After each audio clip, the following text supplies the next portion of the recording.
FeedTechKenya is an initiative that was started by a consortium of Dutch and Kenyan companies. And the partners came together because they felt there was need to empower the feed sector, not just in Kenya, but also in East Africa. The main objectives for setting up FeedTechKenya was more so to tackle the challenges within the feed sector. So not just the production side, but also challenges on the feed usage side. This training is very important for farmers, that they are better able to grow chicken. So we can produce the best feed when we only support the feed mills and they produce perfect feed. But the farmers don't know how to raise the chicken, how to manage them. So therefore, training farmers is a very important part of the project to produce efficiently quality broilers. Where does the water come from? How often do they check the birds? FeedTechKenya is a consortium of Dutch and Kenyan companies that is also funded by the Embassy of the Kingdom of the Netherlands. And the objective of FeedTechKenya is basically to empower the feed sector, not just in Kenya, but in East Africa. So we have been undertaking trainings and are still in the process of undertaking trainings. So we started with the trainings for broilers, which we did in Mtwapa. And then we moved on to layers training, which was conducted in Ruiru. We're now moving on to dairy farming, which will be in Eldoret, and also swine training held in Thika. And finally, we'll do Kienyeji training, which will be held in Kisii.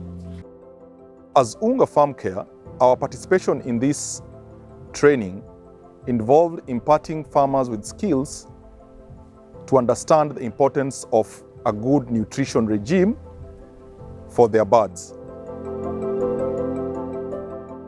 I felt like every trainer had something unique in a different way. So it was really educative. I still feel we need more of this. As Insectipro, we're involved in the project because we're producing alternative protein sources that we can use in the feed industry. The feeds we're growing is the black soldier fly, which grows on organic waste. So we collect organic waste in Nairobi and we convert it into protein by the larvae. Apart from the resident farmers who were in this training, there were also farmers from other regions, and in this case, from central Kenya. They've been able to share ideas, share challenges. We've even managed to go to farms practically, and they've been able to see the little mistakes that hinder them from achieving their full potential.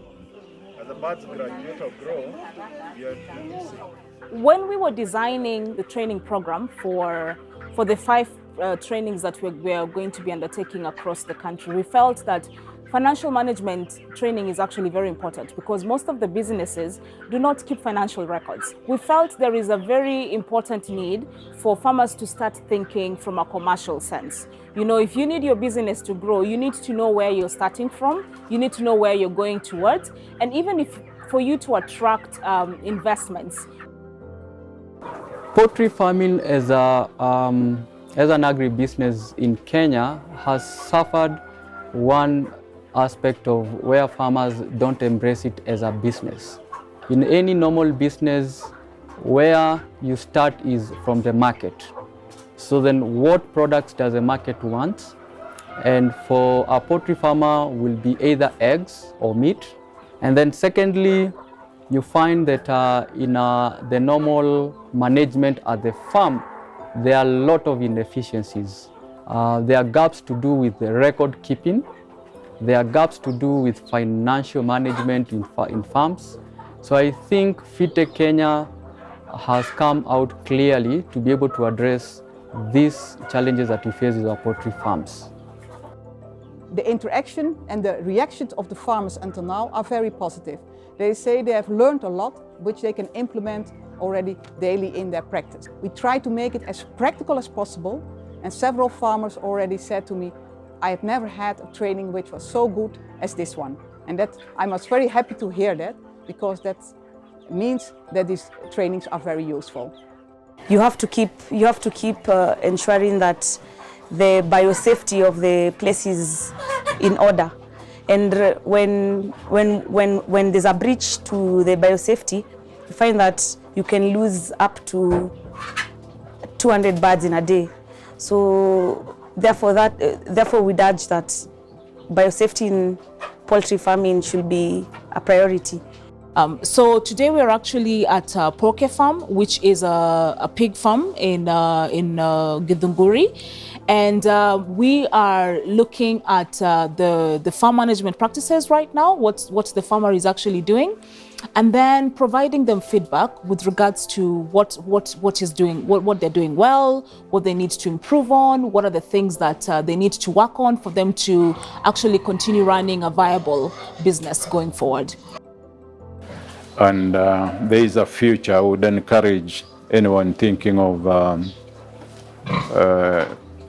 pig farming to look at it as a viable business, but ultimately is like all businesses, is a business based on numbers. The more pigs you have on the farm, the better and the lower the cost of production per pig. I've really learned a lot. Like, I'm very appreciative, I'm very humbled to be invited to the training. This is a learning process. The mistakes zenye tulikuwa tunafanya, at least tusirudie tena, sawa? Let us improve, and by doing that, we will make more money if you don't cut shortcuts. I hope next time we meet here, we shall give these presenters challenges in more questions and better performance in our businesses. We say thank you so much. At the end of this training, the farmer has been able to realize that a good nutrition for their birds is actually directly proportional to good profits. Of course, there are other factors that need to be managed. A good nutrition is very important for the success of their farming venture.